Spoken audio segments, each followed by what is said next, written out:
Inside, Vital Touch from Zakharova, fifth, and then came She Bangs the Drum. On the fence, Ron Boy, King of Hollywood, going up, splitting horses, and then Emma's Child, three deep, following She Bangs the Drum to the turn.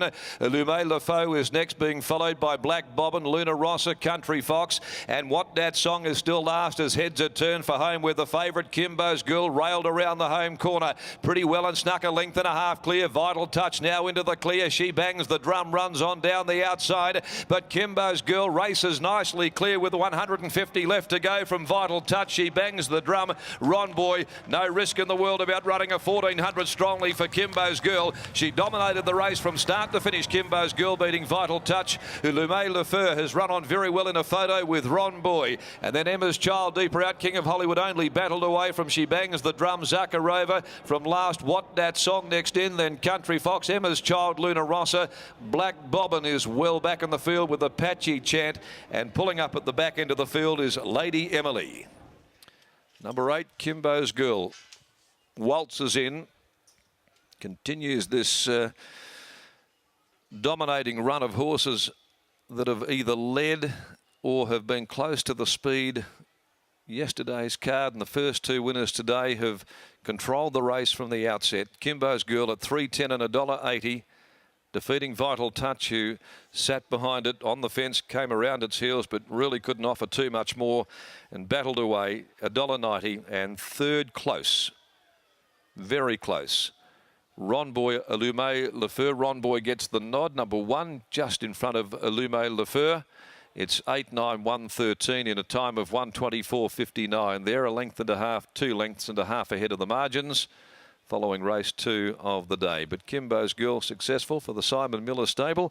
Beautifully judged ride by Peter Nucky there in front on the patronised filly. She's out of Au Fait for Peter Jones, who is having a pretty good weekend as well. Pete had a winner yesterday and races the horse with P. Wright and also P. Gribble. And dominated the race there from the outset. Cracking it at her 11th start today after 8 minor placings. 35.95 is the sectional. Vital Touch with another minor placing as well. A filly by Vital Equine from Casa Venus Star, trained by Vince Cavallaro for himself. J.M. Cavallaro, W&A Roach, ridden by Sean McGruddy. Number 1, Ron Boy, the Husson Lightning Run, Ronnie Run. Gelding for Jim, Clarice, Mrs. J. Smith. S. Sashida, MJ, Mrs. R.J. Smith, Mrs. B. and MJ Trevennan, J.P. N. Brown, written by Joe Azzopardi for the Durant and Miller team. 8.9.113. Numbers are now official on race number 2. King of Hollywood didn't do a lot there, had a handy enough run, better than midfield all the way, just grounded out without ever really flattering. She Bangs the Drum was there and dropped off. And Zakharova also just battled away. Lume Lafaux was certainly the one out of the race here that we can take some level of confidence in the next time that she goes around. She certainly made up good ground there. Race number 3, the Lavazza Handicap. Number 1, Pushin' Shapes. 1 Pushin' Shapes is out of race number 3 at 1:49. We'll head downstairs and we've got Adam McGrath, and he's down there at the moment with Kyle Nowlan representing the Aquanita stable this afternoon following this victory. Kyle, we spoke to you before the race and mentioned that it's not often we see a Simon Miller galloper have 10 starts and never win, but she'd shown a bit and we saw that today. It was a really good win, Adam.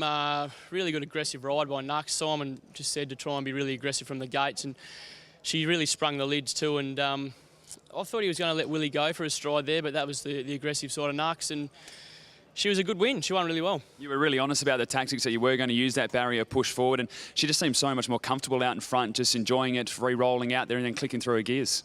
Yeah, for sure. We just didn't want to give her any excuse, you know. She's, as you said, a lot more comfortable in front, so she was never going to get beat, but obviously being a maiden, you were thinking what's she going to do now, but she toughed it right out, so it was good. You mentioned that her work at home is actually really good and you expect her to bring that to race day. A filly like this, can she get a lot of confidence from a win and now go on with it? You'd hope so. She's, as I said, she's always shown enough at home and just really struggled to win till today, so hopefully that win gives her a lot of confidence and she can go and win another couple for sure. Only runner today, mate. Go enjoy it. Put the feet up. Thanks, Adam. There's Kyle Nowlan. We'll grab Peter Nucky now as well, and an aggressive ride by Nux, as Kyle said there, and just got out in front, mate. She seemed to enjoy that.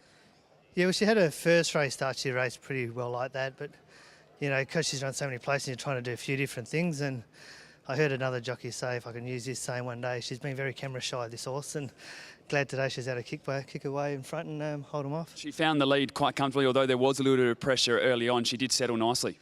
Yeah, I think because of the conditions today, a lot of people wanted to be forward, but she jumped really clean, and that sort of, you show your authority early, and then she's just able to back off mid-race and have something left. Well done, mate. Congratulations. Thanks. There's Peter Nucky, winning jockey from race number 2 here at Ascot over the 1400 metres.